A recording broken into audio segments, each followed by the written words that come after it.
그림판.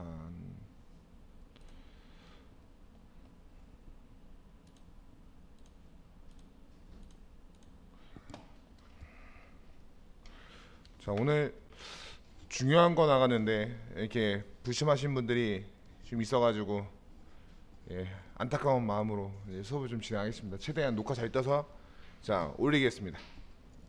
네. 자, 오늘은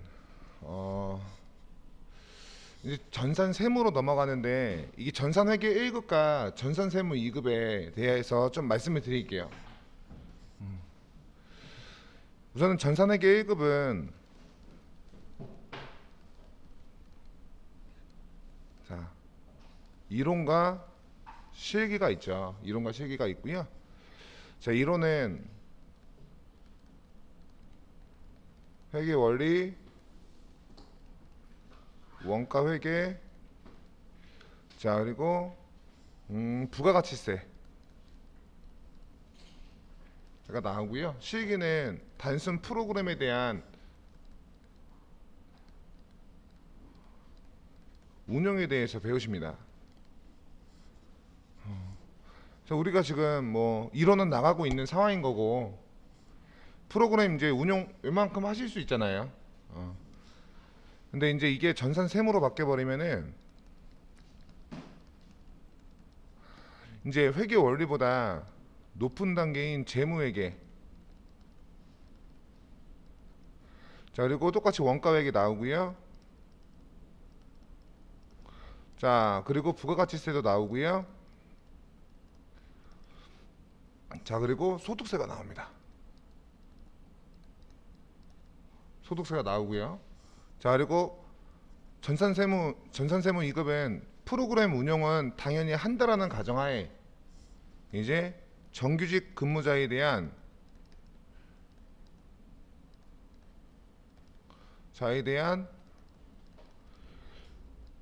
근로소득 관리가 더 추가로 나와요.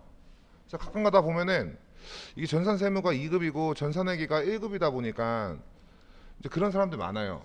이것부터 이제 그냥 무조건 들어오시는 분들이 있는데 제가 상담하면서 무조건 이거부터 듣고 나서 이거 들어야 된다라고 말씀드리거든요. 세무가 훨씬 더 어려워요. 왜냐면 세법 내용이 많이 나오잖아요. 그래서 정규직 근로자에 대한 근로소득 관리는 뭐냐? 자, 뭐 사원 등록이라는 부분이 나오고요.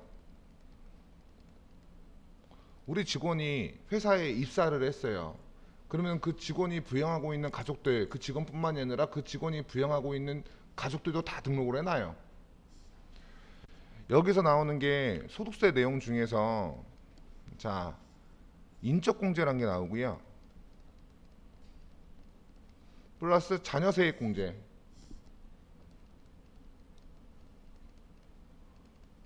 공제라는 게 나오고요. 그리고 분리과세 소득에 대해서 좀 아셔야 돼요. 이 말들이 뭔지는 이제 제가 소득세 개간할 때 이거 다 지우고 다 설명드리고 나서 지우고 난 뒤에 개간을 좀 해드릴 거거든요. 소득세에 대해서 거기서 설명을 드릴 거예요.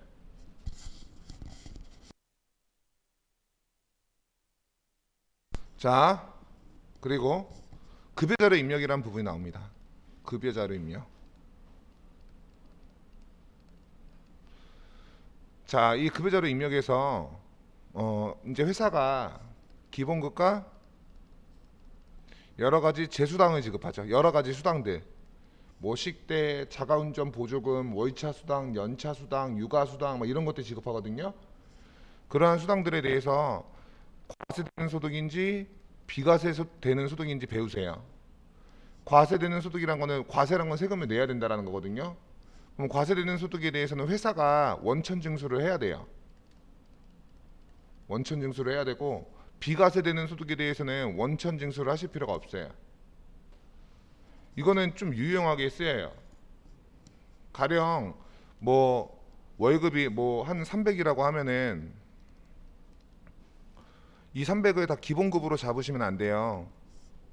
300을 다 기본급으로 잡아버리면은 이 300에 대한 세금을 내요. 근로자는. 근로소득세라는 세금을 내게 되거든요. 근데 이제 이런 식으로 좀 센스 있게 잡아주는 거죠.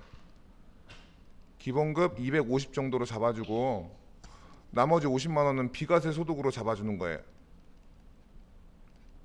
뭐 가령 식대나 뭐 자가운전 보조금이나 육아수당이나 그 직원의 상황에 맞춰가지고 비과세 소득으로 맞춰주는 거예요. 그럼 그 직원은 뭐 300만 원에 대한 세금을 내는 게 아니라 250만 원에 대한 세금을 내야 되는 거거든요. 그럼 좋은 거잖아요. 직원 입장에서는. 맞죠. 그래서 거기서 써먹을 수 있는 거예요, 실제로.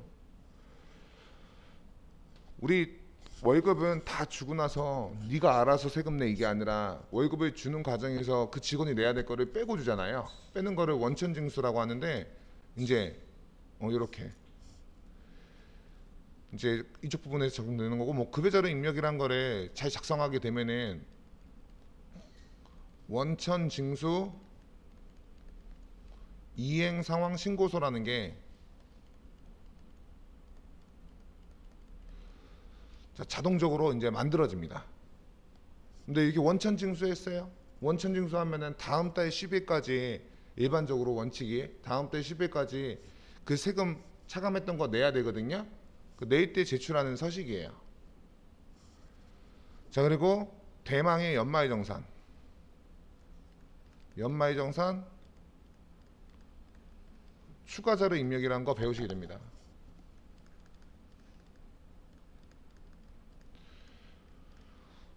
자, 이 연말정산에서 각종 소득공제나 각종 세액공제에 대해서 배우시게 돼요. 이 소득공제가 뭔지, 세액공제가 뭔지는 제가 이거 다 지우고 나서 설명드릴 거예요. 연말정산 간소화 서비스에 들어가가지고 여러분들 우리가 자료 출력하죠. 그리고 제출하잖아요. 거기 보면 이제 뭐 여러 가지 뭐 보험료 소득공제, 보험료 세액공제, 의료비 세액공제, 교육비 세액공제 이런 것들 다. 그리고 이제 뭐 그 월세 세액공제 이런 것들 다 배우시게 돼요. 그래서 이제 자기 상황에 맞춰가지고 내가 소득공제 금액 얼마 받을 수 있는지, 세액공제 얼마 받을 수 있는지 자기가 해당하는 것들 다시 챙겨 먹으면은 나중에 이제 누락되지 않고 여러 가지 이제 뭐 제가 환급액에 다 반영시킬 수가 있겠죠. 잠시만요.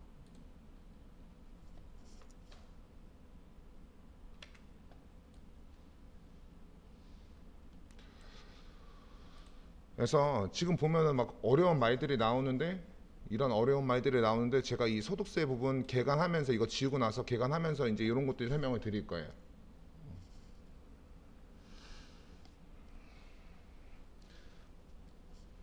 잠시만요.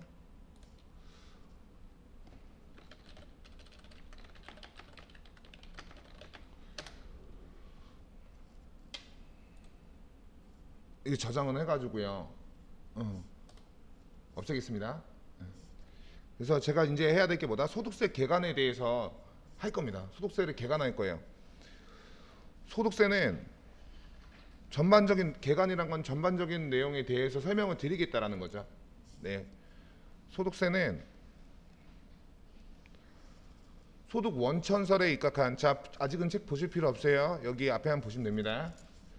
소득 원천설에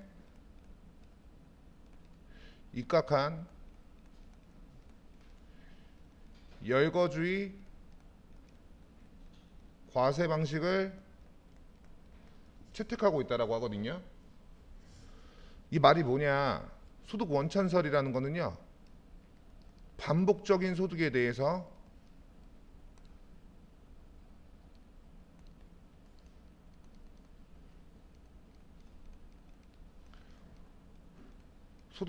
반복적인 소득에 대해서 법전에 다 뭐 해놨다? 열거해놨기 때문에 그 열거해놓은 소득이 발생하면 세금을 내게 하겠다라는 거예요. 그래서 소득세는 굉장히 범위가 넓어요. 과세라는 거는 소득세에서는 세금을 낸다라고 생각하시면 돼요. 부가가치세에서는 세금이 발생한다라고 보시면 되는 거고요. 부가가치세가 발생한다라고 보시면 되는 거고, 소득세에서는 세금을 낸다라고 생각하시면 돼요. 자, 소득 원천설에 입각한 열거주의 과세 방식을 채택하고 있다라고 하는데 반복적인 소득에 대해서 법에 다 열거를 해놨기 때문에 열거되어 있는 소득이 발생하면은 세금을 내야 된다라는 거예요. 이렇게 나오면 틀리는 거겠죠. 소득세는 순자산 증가설에 입각한 포괄주의 과세 방식을 채택하고 있다라고 나오면 틀린 거겠죠. 그거는 법인세. 방금 전에 제가 얘기했던 거는 법인세예요. 법인세. 법인세는 전산세무 1급에 나오는 내용이죠. 그래서 그럼 다 열거되어 있다라고 했는데 어떻게 열거되어 있는지 제가 한번 적어볼게요. 자, 이자 소득. 이자 받는 거죠. 예. 배당 소득. 이자 소득, 배당 소득. 자, 그리고 사업 소득. 사업 소득은 부동산 임대 소득 포함입니다.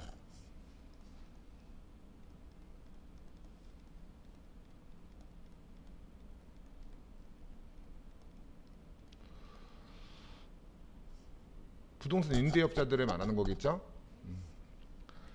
근로소득. 고용 관계에 따라서 근로를 제공하고 발생하는 소득이 되겠죠. 연금소득. 자, 기타 소득으로 분류가 돼요. 자, 이자 받으면 이자 소득으로 과세가 되는 거고요. 배당 받으면은 자, 배당 소득으로 세금을 내야 되는 거고요. 이제 개인 사업자가 웅지 생각하시면 되는데 개인 사업자가 사업을 해서 돈을 벌었잖아요. 그럼 세금 내야 되죠. 그게 사업 소득이에요.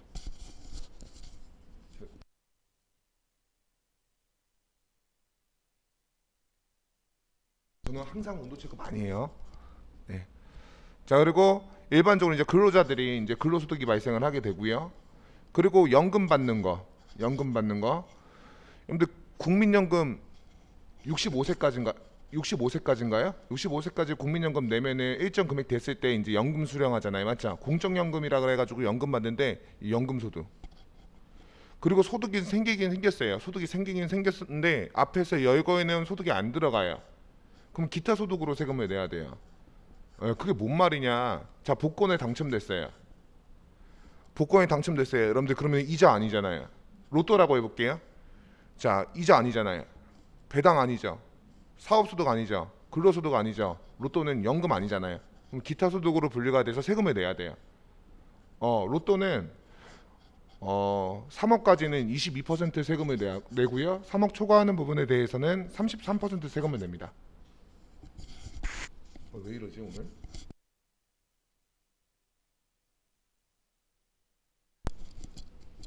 대봤으면 좋겠죠, 뭐, 맞죠? 제 인생에 로또밖에 없는 것 같아요. 그래서 이제 이 기타 소득은 약간 좀 일시적인 소득이에요. 일시적인 소득.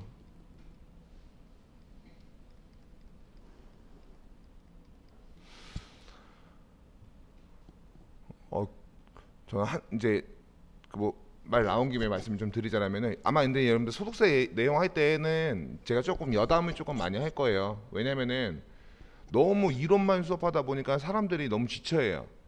그래가지고 제가 중간중간에 여담들을 합니다. 관련되는 여담들을. 그래서 이런 것들이 생기면 세금 내야 된다라는 거예요. 근데 이 돈이 생겼다라고 해서 돈을 다 이제 세금을 바로 다 내는 건 아니고요. 뭐 가령 보시면은 이 기타 소득과 관련해서 이 돈이 생기기 로또에 당첨되기 위해서 나간 돈이 있을 거 아니에요. 얼마? 1,000원 빼줘요. 그걸 뭐라고 한다? 필요 경비라고 합니다. 로또 1등에 당첨되기 위해서 여러분들 1,000원 한 줄 사야 되잖아요. 1,000원 빼줘요.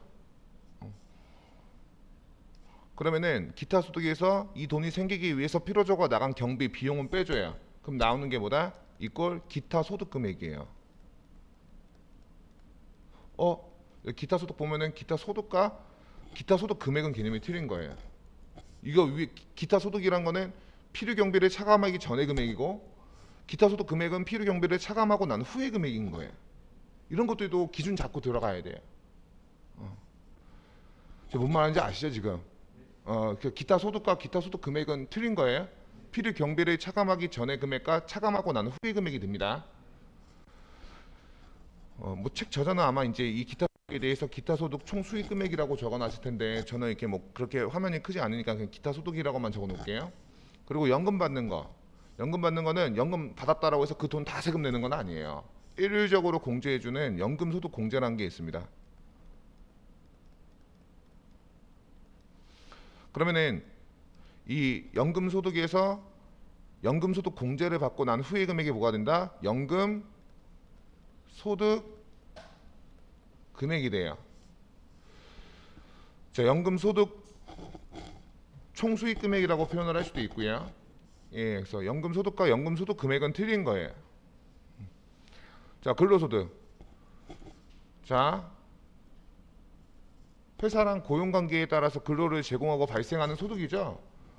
이 돈에 대해서 소득이 생겼다라고 해서 세금을 바로 내는 건 아니고요. 여러분들 이제 이게 나중에 이제 연말정산 절차거든요. 여기서 이제 돈 받은 돈에 대해서 근로소득 공제라는 걸 받아요. 한도는 2천만 원을 한도로 해서 예, 근로소득 공제를 받게 됩니다. 그럼 나오는 게 뭐다? 근로소득 금액이 나와요. 나중에 제가 연말정산은 어떻게 이루어진다 절차에 대해서 적어 드릴 거예요. 매달 우리가 세금 냈다가 1월부터 이제 12월까지 세금 냈다가 다음에 연말정산을 통해 가지고 우리가 내야 될 세금을 확정하는 절차를 거치잖아요. 그래서 이제 일반적으로 더 내야 될 세금이 나왔다라면은 추가로 더 내야 되는 거고, 너무 많이 낸 거예요. 그럼 다시 돌려받고 하죠. 자, 그리고 이제 개인 사업자들 사업해가지고 이제 소득이 생겼어요. 그러면은 그 소득이 생긴 거에 대해서 세금을 바로 내게 하진 않고요. 뭐 직원 쓰고 직원 고용하고 뭐 전기로 나가고 이런 것들 고정비들 나가는 거 다 빼주겠죠. 그래서 필요경비라는 걸 빼줘야. 자, 그러면 사업소득에서 자 필요경비를 차감하고 난 후의 금액이 뭐가 된다? 사업소득금액이 됩니다. 사업소득금액, 사업소득 총수익금액과 자 사업소득금액은 개념이 틀린 거예요. 필요경비를 차감하기 전과 후로 생각하시면 돼요. 자, 이 배당소득은 우리 시험에서 건드리지는 않는데 이게 그로스업 제도라는 게 있는데요. 법인세가 가세되기 직전에 금액으로 환원시킨다라고 해서 자 뭐 이제 11%를 더하는 게 있는데 기속법인세액을 더하는 게 있거든요. 근데 그거는 우리 시험에서는 좀 약간 안 건드려요. 그래서 이건 조금 그냥 뭐 제가 이렇게만 적어 놓겠습니다. 그로스업 제도라는 게 있다. 기속법인세액이라 그래서 11%를 더하는데 이건 솔직히 모르셔도 돼요.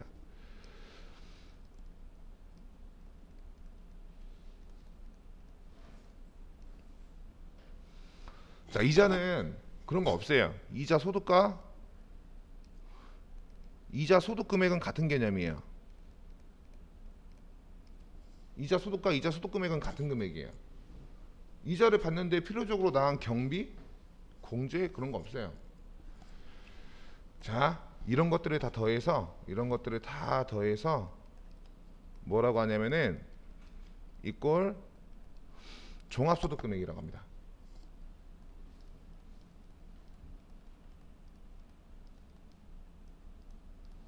소득을 종합한다라는 거죠. 자, 소득을 종합하는데 또 이제 법에 다 열거를 해놨어요. 분리과세소득이라고. 분리과세소득이란 건 뭐냐면은 이렇게 합산되어 있는 소득 안에 법에서 열거해 놓은 분리과세소득이 있다라면은 그 소득은 별도로 분리해서 합산되어 있는 소득 안에 그 별도로 그 분리과세소득에 대해서는 별도로 분리해서 그 소득에 대해서만 세금을 내면 돼요. 그래서 이 합산한 소득 안에 분리과세 소득이 있다라면은 그 소득에 대해서는 별도로 분리해서 자 세금을 내면 됩니다. 분리과세 소득이란 거는 분리과세 소득. 왜요 선생님? 왜 분리합니까? 우리나라는 여러분들 지금 현재 2021년도 기준으로 8단계 초과 누진세율이라고 8단계 초과 누진세율 최저세율이 6%이고요. 최고세율이 5억 초과분에 대해서는 45%의 세금을 내야 돼요. 그러면은 소득 구간이 커지면 커질수록 세금을 많이 내야 되는 거예요. 근데 이런 소득들을 다 합산했어요. 합산했는데 그 법에서 열거해 놓은 분리과세 소득이 있다라는 거죠. 그러면은 그 소득에 대해서만 별도로 분리했을 때 합산되어 있는 소득의 구간이 적어질 거 아니에요. 세금을 적게 낼 수 있는 거예요. 당연히 이 분리과세 소득은 정해놓은 세율로만 세금을 내면 되는 거고요.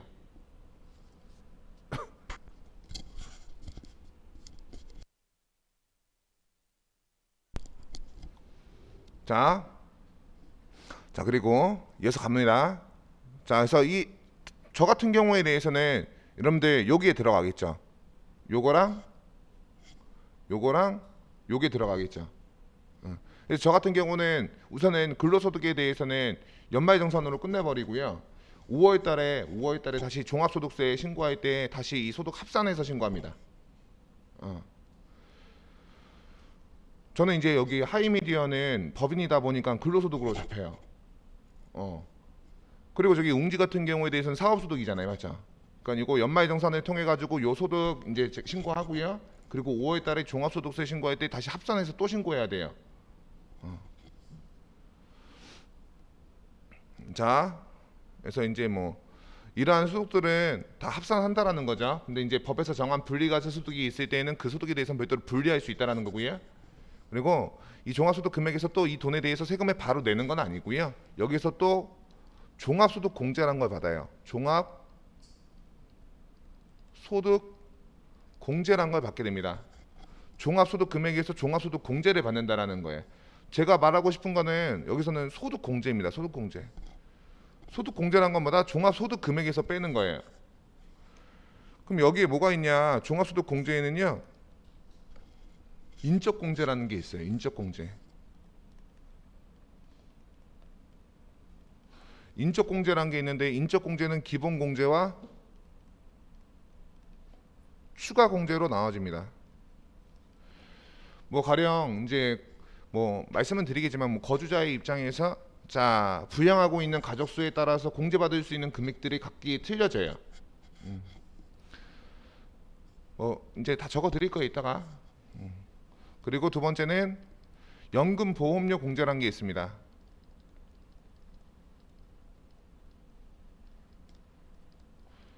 근로자들 국민연금 내죠. 국민연금 내는 거 여기서 전액 공제가 돼요. 자, 그리고 세 번째 주택담보공제라는 게 주택담보 노후연금 이자 비용에 대한 공제라는 게 있어요. 말도 긴데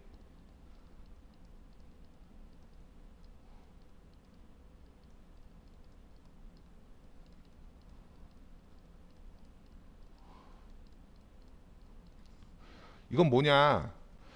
이제 저희 부모님 세대들은 자식들이 다 시집장가 보내버리면은 직장도 없고 소득도 없고 그 뭐 돈벌이도 없고 나이도 많고 남아 있는 게 뭐밖에 없다? 집밖에 없다라고요. 집밖에. 근데 이제 집이라도 있는 게 다행이긴 하죠, 맞죠? 그 집을 은행에 저당권 설정하는 거예요. 그리고 나서 그 시세에 맞춰서 매달 돈 땡기는 거예요. 차입하는 겁니다. 이제 생계 안정을 보장하기 위해서 그런 제도가 있어요. 그러면 돈 땡겼으면 여러분들 뭐 줘야 되죠? 이자 주는 거잖아요, 맞죠? 그거예요, 말 그대로. 주택담보 노후연금 이자 비용에 대한 공제다라는 거죠. 뭐 그렇게 중요하진 않고요, 우리 시험에서는. 자, 네 번째, 특별소득 공제가 있습니다.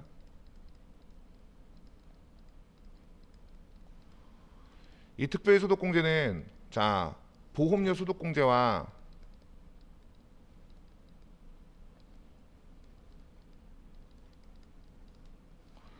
두 번째, 자 주택자금 공제로 나와져요. 뭐 주택자금 소득 공제라고도 하고 누구는 주택자금 공제라고도 하고 다 같은 말이에요.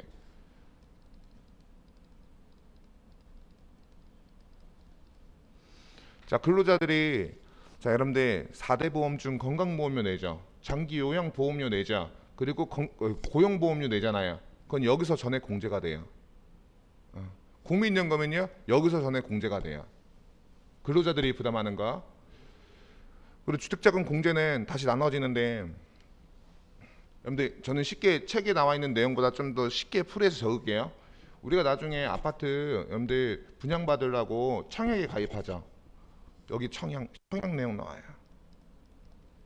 이건 원래 소득세 내용이 아니라 조세특례 제한법이라는 또 법이 있어요. 이게 좀 어려운 말도 많이 쓰죠. 조세특례 제한법이란 건 뭐냐면은 조세를 세금을 부과하는 데 있어서 특별한 예들만 모아놓은 법이에요. 딱 언제까지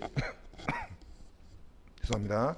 언제까지만 적용하겠다. 언제까지만 적용하겠다. 이런 내용들이 다 들어가서 어떤 사람들은 한시법이라고도 해요. 한시적으로만 적용되는 어떤 법률이다라고 해서. 그래서 이건 원래 소득세 내용이 아닌데요. 나중에 이제 말씀을 드릴 건데 한도 규정이 같이 묶여요. 이제 소득공제로 받을 수 있는 금액의 한도 규정이 같이 묶이다 보니까 여기다 적는 거예요. 그리고 여러분들 전세자금 대출 받잖아요. 전세자금 대출 받죠. 여기 두 번째 전세자금 대출 내용 나와요. 전세자금 대출 받으면 원리금 상환해야겠죠. 그거 여기서 들어가는 거예요. 세 번째는 주택담보대출 받죠. 요즘에 세 번째 주택담보대출이에요. 책에서는 이렇게 안 나왔어요. 뭐 여기 2번은 임차 차입금 원리금 상환액이란 말 쓰고 3번은 뭐 장기주택 주당 차입금에 대한 이자 상환액 이렇게 나오거든요. 말은 굉장히 어려워요. 근데 실질은 우리가 알고 있는 내용들은 이러한 내용들이 들어가 있는 거예요. 담보대출로 여러분들 뭐 많이 사잖아요. 집들 맞죠? 자, 그래서 이런 것들 배우시게 될 거고요. 자, 그리고 종합소득 금액에서 종합소득 공제를 받고 난 후의 금액이 뭐가 된다? 이꼴 과세 표준이 됩니다. 과세 표준이 되는데요. 과세 표준은 뭐다? 세금을 과세하는 데 있어서 기준이 되는 금액을 말해요.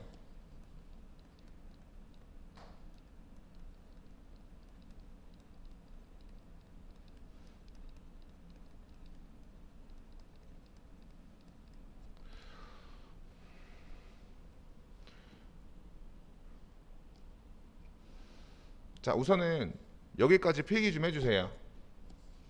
여기에 이제 뭐 세율 곱하고 MD 뭐 이제 산출세 구하고 막 그런 것들이 또 적어 드릴 거예요. 근데 왠지 보기에 제가 밑에가 조금 잘릴 것 같아서 넘어갈 것 같아서 없애고 다시 또 써야 될 것 같거든요. 그래가지고 우선 여기까지 좀 필기 좀 해주세요. 네. 그래서 자, 이어서 또 한번 해보겠습니다.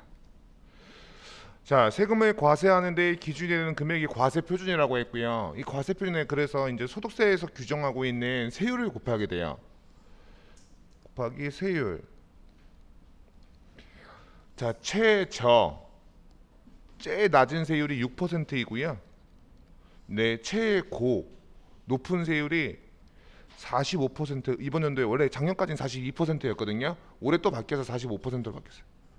어마어마하죠. 법인은 최고 세율이 22%밖에 안 되는데 개인 사업자는 최고 세율이 45%잖아요. 어마어마하죠. 5억 넘어가는 소득분에 대해서는 뭐 가령 10억을 벌었어요. 그러면은 이익이 그럼 5억에서 10억 그 사이는 여러분들 5억이잖아요. 거기에 45% 세금 내야 돼요. 세금 다 가져가죠. 그럼 어떻게 하냐? 그렇다고 법인으로 사람들은 또 잘 안 바꾸려 그래요. 왜냐면은 법인은요 이제 돈을 마음대로 못 빼요. 법인 통장에 들어가 있는 돈을 마음대로 못 빼요. 근데 개인 사업자들은 마음대로 뺄 수 있어요. 편하게만 한번 적어볼게요.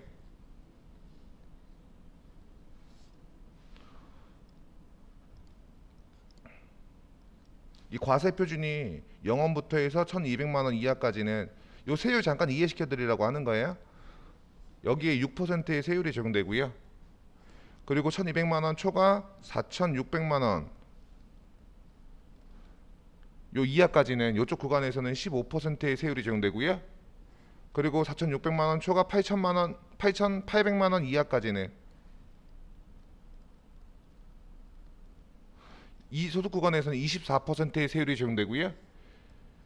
여기 넘어가는 건 35% 이런 식으로 가는 거예요. 38%, 40%, 42%, 45% 이렇게 가는 거예요. 외우실 필요는 없어요. 우리 시험에서도 시험 대비해서는 최저세율, 낮은 세율과 최고 높은 세율만 아시면 될 것 같아요. 이런 식으로 이제 적용을 한다라는 거. 그러면은 잠시 또 깜빡이네. 자, 뭐가 나온다?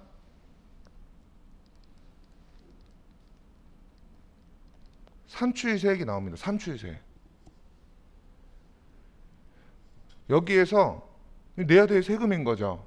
여기에서 세액 감면이 적용되는 게 있어요. 우리 시험에서는 안 나오지만 안 나오기 때문에 그냥 구두로 말씀드릴게요. 15세 이상부터 해서 34세 이하의 청년이 이제 회사에 취업을 나가게 되면은 자 2021년 12월 30일에 이전까지 취업을 나가잖아요. 그러면은 잠시만요.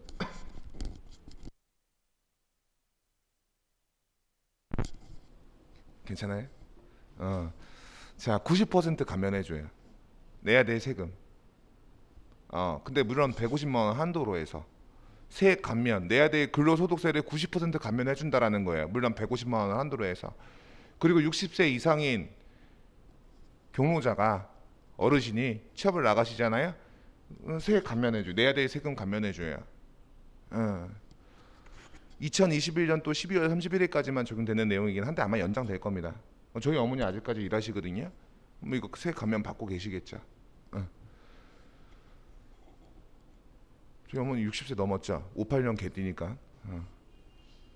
자 그리고 뭐 또 장애인이 또 취업 나가면은 세액 감면해줘요. 이제 60세 이상인 어르신과 장애인과 그리고 경력 단절 여성분 이 세 분들은요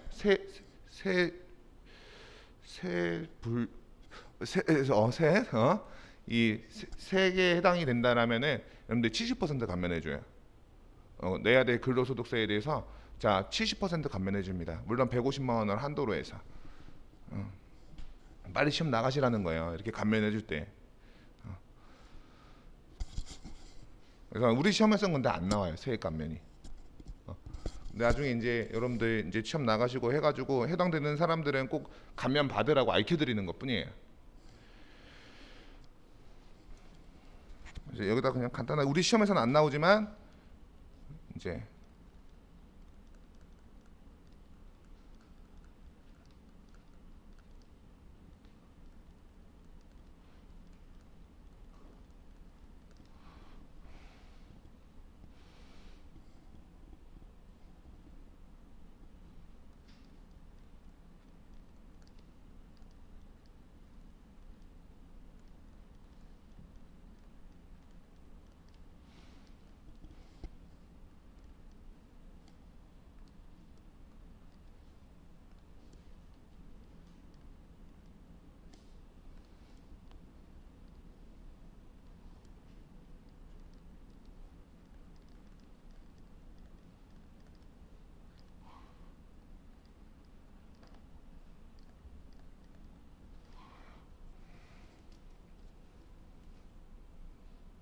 목소리가 안 들린다는 건가?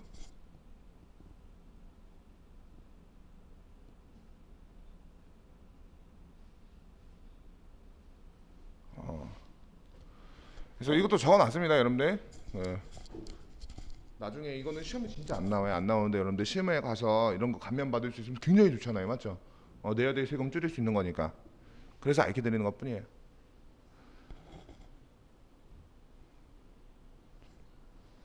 우선은 또 밑에 세액 공제라는 거, 세액 감면 말고 또 세액 공제라는 걸 적어야 되거든요. 그래서 우선은 요거 우선은 이제 소득세 개간 1이라고 해서 저장해 놓고 이제 이거 다 날려버려야 돼요. 날려버리고 이제 다시 또 적을게요. 이거는 제가 단톡방에 또 올리겠습니다. 네.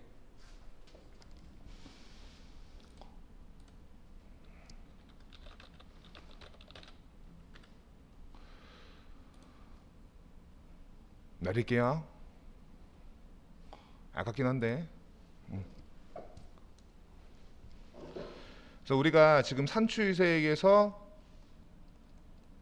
빼는 세액 감면까지 말씀을 드렸고요. 이제는 세액 공제라는 게 또 있어요. 이거를 같이 이게 칠판 수업으로 하면 같이 묶어서 하는데 자 여기서 또 한 가지 짚고 넘어가야 될 게 소득 공제라는 거는 소득 공제는 아까 전에 소득 금액에서 빼는 거였죠. 종합소득 공제라고 해서 소득 공제라는 거는 소득 금액에서 빼는 거잖아요. 근데 세액 공제라는 거는 여러분들 산출세액에서 뺍니다. 내야 될 세금에서 빼는 거예요. 이것도 소득공제도 소득공제랑 그 세액공제도 틀린 거예요, 여러분들. 짚고 넘어가셔야 돼요. 네.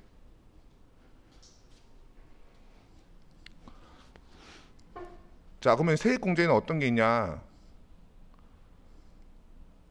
자녀세액공제라는 게 있어요. 자녀세액공제.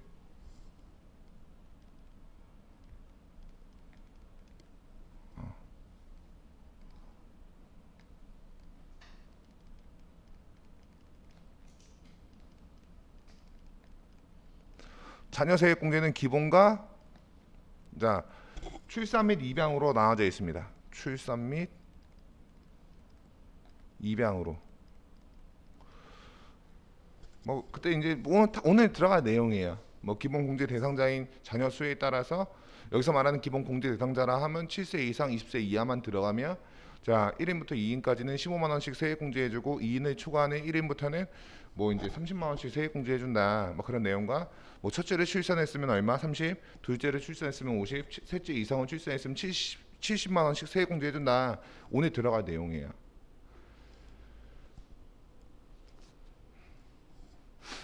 법은 여러분들 솔직히 말씀드려서 암기잖아요, 암기. 근데 잘 암기가 안 돼요. 그래서 이제 좀 자주 읽어 보셔야 되고요. 그리고 프로그램이 참 많은 일을 해줄 겁니다, 우리는. 그리고 두 번째, 자,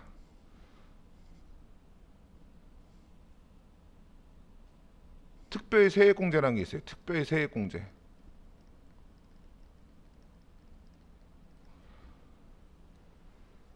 특별 세액공제. 연간 납부한 보험료.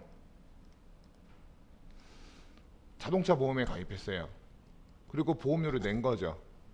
보장성 보험은 세액공제 돼요. 의료비. 의료비 지출하죠. 본인뿐만이 아니라 부양가족과 관련해서 의료비 내주잖아요, 맞죠? 그런 것들 요건 다 따져가지고 되는 것들 안 되는 것들 이제 배우시게 될 거예요. 물론 연말정산 간소화 서비스에서는요 다 되는 것만 나와요. 다 되는 것만. 제가 그 우리 웹 선생님이 빌려준다라고 했으니까 보여드릴게요. 교육비도 쓰죠. 교육비도 이제 되는 거 안 되는 거 이제 따져가면서 우리는 프로그램에 직접 반영하고 이런 것들 배우시게 될 거예요. 듣기만 해도 막 짜증 나죠, 맞죠? 많아서 내용이 되게 많아요. 근데 이게요, 진짜 나중에 연말정산이랑 다 연계되는 부분이다 보니까 나름 재밌어요. 써먹을 수 있잖아요. 그리고 기부금, 전 기부를 해본 적이 많이 없어가지고요. 좀 낯선 부분이긴 한데 저한테는 낯선 부분이긴 한데 좀 이론적으로는 설명을 좀 드릴게요. 저는 이제 블로그에서 받은 콩 있죠, 콩. 기부 콩을 받아요. 그거는 기부해봤어요. 그 100원씩 받거든요. 열심히 블로그 작업하면은 콩을 받아요. 기부금. 그거밖에 없어요. 저는 기부를 해야 되는 사람이 아니라 기부를 받아야 되는 사람이라서 뭐 따로 기부금에 대해서는 뭐 어떻게 뭐 설명을 드릴 수는 없어요. 그리고 세 번째는 연금계좌 세액공제.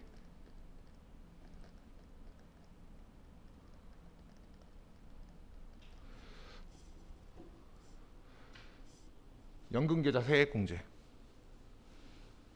우리가 이제 개인적으로 노후에 대비해서 연금에 가입하시는 분들이 있잖아요. 그분들과 관련된 내용이에요. 돈 넣는 거.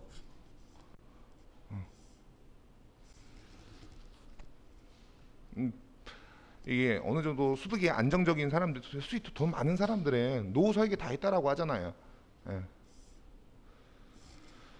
그리고 우리 시험에서 나오진 않지만 나중에 실무에 가셔서 여러분들 꼭 잘 이게 아시라고 근로소득 공제가 아니라 근로소득 세액공제라는 게 또 있어요. 근로소득공제가 아니라 근로소득공제는 위에서 빼는 거였죠? 근로소득 세액공제는 아래에서 빼는 거예요. 산출세액이 자 130만 원 이하냐? 근로자인데 근로자가 받을 수 있는 거예요. 산출세액이 130만 원 이하냐, 130만 원 초과냐로 해가지고 나눠져요. 130만 원 이하까지는 71만 5천 원 받을 수 있어요. 막 그런 것들 배우시게 될 거예요. 물론 한도 규정도 있긴 하지만.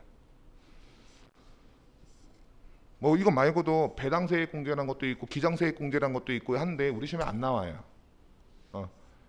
그래서 이제 제가 여러분들 나중에 회사에 가셔서 꼭 잘 아셔야 되는 부분까지 적어 놓은 게 한 이 정도예요. 우리 시험에서 근로소득 세액공제도 시험에 안 나와요. 어.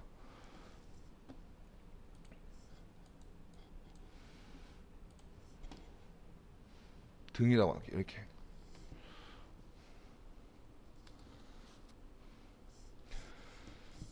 자, 그러면은 뺄 거 빼고 나온 금액이 뭐다? 결정세액이라고 합니다. 결정세. 자, 소득세법에 따라 결정된 세액.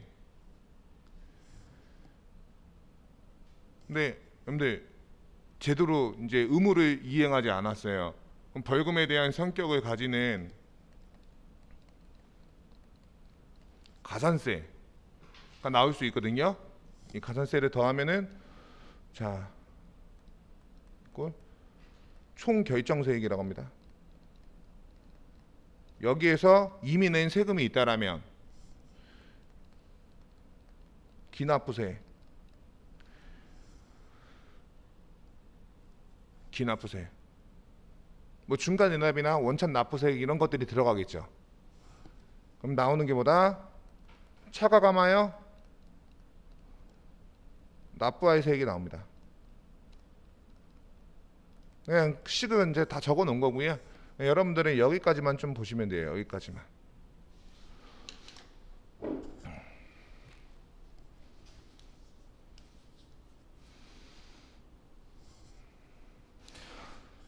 자, 우선은 이제 여러분들이 여기서 저기까지 설명을 듣고 짚고 넘어가야 될 게 뭐냐면은 이자 소득을 제외하고 타 소득에 대해서는 소득과 소득 금액은 다른 거예요. 이자 소득을 제외하고 여러분들이 좀 참고하셔야 될 게 이자 소득을 제외하고 타 소득에 대해서 소득과 소득 금액은 틀린 거다. 이자는 이자 소득이 이자 소득 금액이라 그랬고요. 뭐 가령 기타 소득으로 설명을 한번 드리자면은 기타 소득에서 필요 경비를 차감하고 난 후의 금액이 기타 소득 금액이 돼 있었죠. 그래서 기타 소득이란 거 뭐 책에서는 기타 소득 총수익 금액이라고 표시를 할 텐데 여튼 기타 소득은 필요 경비를 차감하기 전의 금액이고 기타 소득 금액은 필요 경비를 차감하고 난 후의 금액이잖아요. 뭐는 소득에서 빼고 뭐는 소득 금액에서 빼고 뭐 막 책에 보면 중구난방이에요, 여러분들. 근데 기준 잡고 넘어가셔야 돼요. 그리고 소득 공제와 소득 공제와 세액 공제는 다른 거다라는 거 아시죠? 소득 공제라는 거는 소득 금액에서 공제를 하는 거고 빼는 거고 세액 공제라는 거는 여기 밑에 보면 산출세액에서 빼는 거잖아요.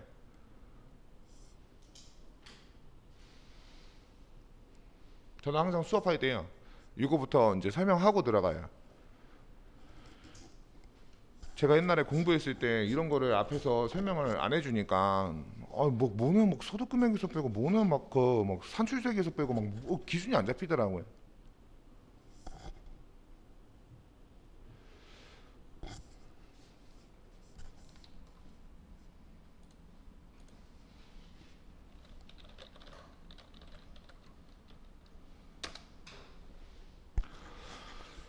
자, 우선은 여기까지 이제 개관했고요. 이제 우리 시험과 관련해 가지고 필요한 부분들 쏙쏙쏙 빼가면서 이제 수업을 좀 진행을 할 겁니다. 예, 우선은 요거는 제가 띄워놓고요. 네. 좀 쉬었다가 뭐 한 30분부터 수업 진행하겠습니다. 30분부터 또.